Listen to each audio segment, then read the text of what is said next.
ये तीन मेजर जो हमारे सेफ्टी ना बरतने के कारण अगर कोई साइड इफेक्ट्स हो सकते हैं तो ये हो सकते हैं।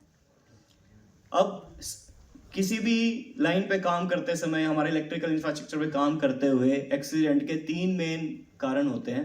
वो तीनों इस स्लाइड में आप देख सकते हैं, तीनों लिखे हुए हैं। पहला, एक्सीडेंट ड्यू टू वर्कमैन, किसी भी जो आदमी जो वहाँ काम कर रहा है उसकी वजह से एक्सीडेंट हो सकता है। दूसरा है कि जो आपका सुपरवाइजर है उसकी कमी की वजह से एक्सीडेंट। तीसरा है जो कंज्यूमर्स हैं जिनके लिए हम काम कर रहे हैं उनकी वजह से एक्सीडेंट। इन तीनों पॉइंट्स को हम बार बार डिस्कस करेंगे। पहला आता है कि वर्कमैन की वजह से हमारे किस तरीके से एक्सीडेंट्स हो सकते हैं। पहला पॉइंट के काम के बारे में ज्ञान की कमी।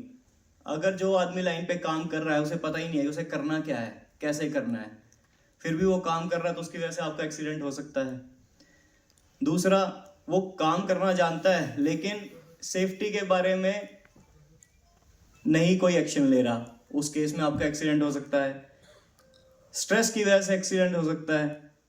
ओवर स्ट्रेस हो जाता है, कई बार इंसान से सब पता है कैसे करना है कैसे नहीं करना है, फिर भी ओवर स्ट्रेस्ड है, उस केस में भी आदमी का दिमाग सही काम नहीं करता, तब भी एक्सीडेंट हो सकता है।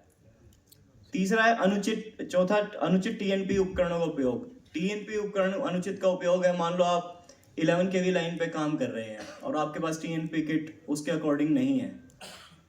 एग्जांपल लेते हैं, अब आपके पास जो सेंसर है 11 केवी के सेंसर्स मान लो हम यूज़ करते हैं, अगर वो वर्किंग ही ठीक नहीं कर रहा तो उस केस में आपको नहीं पता लगेगा कि सप्लाई आ रही है नहीं आ रही है, आपका उपकरण काम नहीं कर रहा, तो उस वजह से आपका एक्सीडेंट हो सकता है। अनधिकृत कर्मचारियों द्वारा लाइन उपकरण पर काम करना। अनधिकृत कर्मचारी का मतलब हो गया जो आदमी किसी काम को करने के लिए सुटेबल ही नहीं।